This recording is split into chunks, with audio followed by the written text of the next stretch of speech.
नमस्कार बंधुगण आपण समस्तंकु आम चैनल को स्वागत। ज्योतिष शास्त्र अनुसार आमे जन्म हेबा समय रे आकाशरे ग्रह और नक्षत्र मानकर जो स्थिति थाए ताहा आमर संपूर्ण जीवन को प्रभावित करिथाए। आमर स्वभाव केमिति हेब, आमे केउ क्षेत्र रे सफल हेबा, आउ आम भितरे केउ गुप्त प्रतिभा अछि, ए सबु आम राशि रु ही जना पड़ी थाए। आजिर एही वीडियो रे आमे मेष ठारू आरंभ करी मीन पर्यंत सबु 12टी राशि एमिति किछि सत्य एवं रहस्य विषय रे जानिबा, जहा बोधुए आपण आगरू केबे सुनी नथिबे। आपणक राशि आपणक विषय रे केउ गुप्त कथा कुहे ताहा जानिबा पाई वीडियो को शेष पर्यंत निश्चय देखंतु। ता आगरू जदि चैनल को सब्सक्राइब करि नांती तेबे चैनल को सब्सक्राइब करि दियंतु, जहा फलरे कि आपण प्रथमे वीडियो पाई परिबे। चलंतु आरंभ करिबा। मेष राशि एमाने स्वभाव रे अत्यंत साहसी, निर्भीक एवं जन्मरु ही जणे लीडर। एमानक भितरे प्रचंड शक्ति थाए। एमानंकु खूब शीघ्र राग आसी जाए एवं एमाने धैर्य रखी पारंती नाही। उपाय भाग्यर सहयोग पाई मेष राशिर व्यक्ति माने प्रति मंगलवार हनुमान चालीसा पाठ करिबा उचित। वृष राशिर लोक माने खूब शांत, परिश्रमी एवं विश्वासी होइथांती। एमानंकु सुंदर और आरामदायक जीवन जीवा पसंद। दुर्बलता एमाने टिके जिदखोर प्रकृतिर होइथांती। परिवर्तन को सहजरे ग्रहण करि पारंती नाही। उपाय माँ लक्ष्मी का आराधना करंतु एवं शुक्रवार दिन धला जिनिस दान करंतु। मिथुन राशि एमानंक स्वभाव एमाने खूब बुद्धिमान एवं कथाबार्तारे पटु होइथांती। एमानंक सह कथा हेबाकु लोके भल पांती। एमानंक दुर्बलता कौनसी गोटिए निष्पत्ति रे स्थिर रही पारंती नाही। एमानंक पाई उपाय प्रति बुधवार दिन गाय को सबुज घास किंबा मुग खाइबाकू दियंतु। कर्कट राशिर लोक माने खूब भावुक एवं स्नेही होइथांती। परिवार एमानक पाई सबु किछि। एमानक दुर्बलता एमाने अति शीघ्र अन्य मानक कथारे दुखी होइथांती एवं मूड स्विंग समस्या थाए।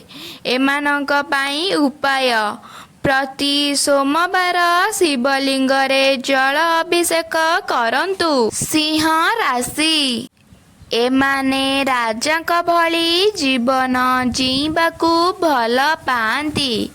एमानंक व्यक्तित्व खूब आकर्षणीय एवं स्वाभिमानी होइथाए।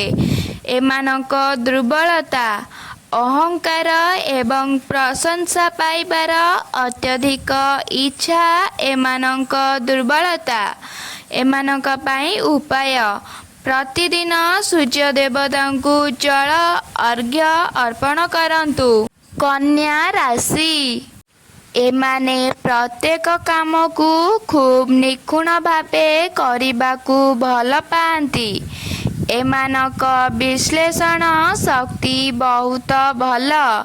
ଏମାନଙ୍କ ଦୁର୍ବଳତା ହେଉଛି ଅନ୍ୟମାନଙ୍କ ଭିତରେ ଅଧିକ ଭୁଲ ଖୋଜିବା ଏବଂ ଅଯଥା ଚିନ୍ତା କରିବା ଏମାନଙ୍କ ଅଭ୍ୟାସ। ଏମାନଙ୍କ ପାଇଁ ଉପାୟ: ପାଖରେ ସବୁବେଳେ ଏକ ସବୁଜ ରଙ୍ଗର ରୁମାଲ ରଖନ୍ତୁ। ବନ୍ଧୁଗଣ, ଯଦି ଆପଣଙ୍କୁ ଏହି ସୂଚନା ଭଲ ଲାଗୁଛି ତେବେ ଭିଡ଼ିଓକୁ ଏବେ ହିଁ ଗୋଟିଏ ଲାଇକ୍ କରନ୍ତୁ ଏବଂ ଆମ ସହ ଯୋଡ଼ି ହୋଇ ରହିବା ପାଇଁ ଚ୍ୟାନେଲକୁ ସବସ୍କ୍ରାଇବ୍ ନିଶ୍ଚୟ କରନ୍ତୁ। ତୁଳା ରାଶି: ଏମାନେ ଜୀବନରେ ସବୁକିଛି ସନ୍ତୁଳନ କରି ରଖିବାକୁ ଭଲ ପାଆନ୍ତି।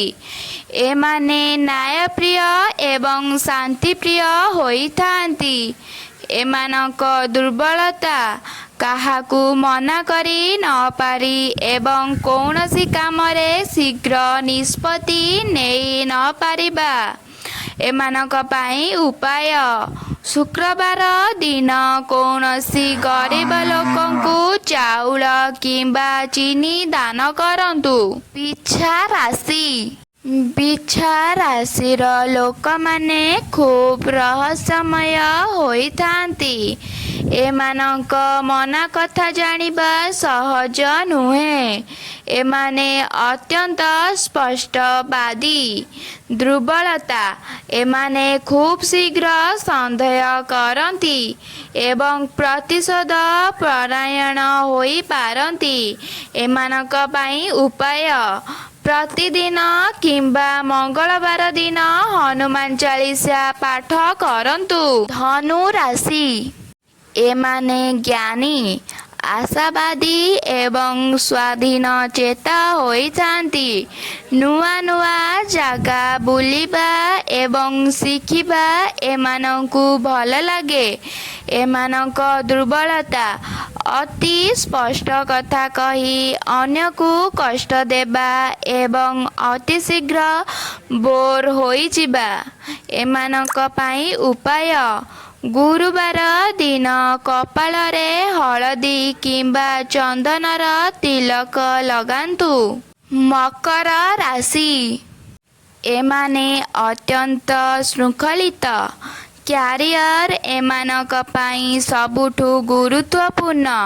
ଏମାନଙ୍କର ଦୁର୍ବଳତା: ଏମାନେ ଟିକେ ଗମ୍ଭୀର ରହନ୍ତି ଏବଂ ନିଜ ଭାବନାକୁ ସହଜରେ ପ୍ରକାଶ କରିପାରନ୍ତି ନାହିଁ। ଏମାନଙ୍କ ପାଇଁ ଉପାୟ: ଶନିବାର ଦିନ ଶନିଦେବଙ୍କ ମନ୍ଦିରରେ ସୋରିଷ ତେଲର ଦୀପ ଜାଳନ୍ତୁ। କୁମ୍ଭ ରାଶି: ଏମାନେ ସମାଜର କଲ୍ୟାଣ ପାଇଁ ଚିନ୍ତା କରନ୍ତି। ଏମାନଙ୍କ ଚିନ୍ତାଧାରା ବହୁତ ଆଧୁନିକ ଏବଂ କ୍ରିଏଟିଭ୍ ହୋଇଥାଏ। ଏମାନଙ୍କର ଦୁର୍ବଳତା: ଏମାନେ କିଛି ସମୟ ପାଇଁ ନିଜକୁ ସମସ୍ତଙ୍କଠାରୁ ଅଲଗା କରିଦିଅନ୍ତି ଏବଂ ଏମାନଙ୍କୁ ବୁଝିବା କଷ୍ଟକର। ଏମାନଙ୍କ ପାଇଁ ଉପାୟ: ଅସହାୟ ଲୋକଙ୍କୁ ସାହାଯ୍ୟ କରନ୍ତୁ। ଏହାଦ୍ୱାରା ଆପଣଙ୍କ ଭାଗ୍ୟ ଉଦୟ ହେବ। ମୀନ ରାଶି: ଏମାନେ ଖୁବ୍ ଦୟାଳୁ, କଳାପ୍ରେମୀ ଏବଂ ଆଧ୍ୟାତ୍ମିକ ପ୍ରକୃତିର ହୋଇଥାନ୍ତି। ଏମାନଙ୍କ କଳ୍ପନା ଶକ୍ତି ବହୁତ ଅଧିକ। ଏମାନଙ୍କର ଦୁର୍ବଳତା: ବାସ୍ତବତାକୁ ଛାଡ଼ି ସ୍ୱପ୍ନ ଦୁନିଆରେ ହଜିଯିବା ଏବଂ ଅନ୍ୟମାନଙ୍କୁ ଅତି ସହଜରେ ବିଶ୍ୱାସ କରିନେବା। ଏମାନଙ୍କ ପାଇଁ ଉପାୟ: ଗୁରୁବାର ଦିନ ହଳଦିଆ ରଙ୍ଗର ପୋଷାକ ପିନ୍ଧନ୍ତୁ କିମ୍ବା ପାଖରେ ରଖନ୍ତୁ। ତେବେ ବନ୍ଧୁଗଣ, ଏହା ଥିଲା 12ଟି ରାଶିର ଭାଗ୍ୟ। ସେହି ରହସ୍ୟ ଯାହା ସବୁବେଳେ ସତ୍ୟ ପ୍ରମାଣିତ ହୋଇଥାଏ।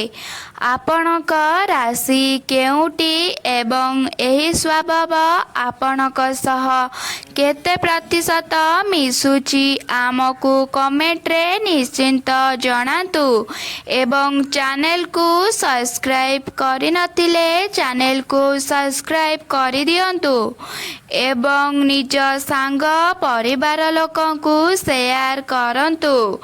ଆଜି ପାଇଁ ଏତିକି। ପୁଣି ଦେଖାହେବ ଏକ ନୂଆ ଭିଡ଼ିଓରେ। ଧନ୍ୟବାଦ।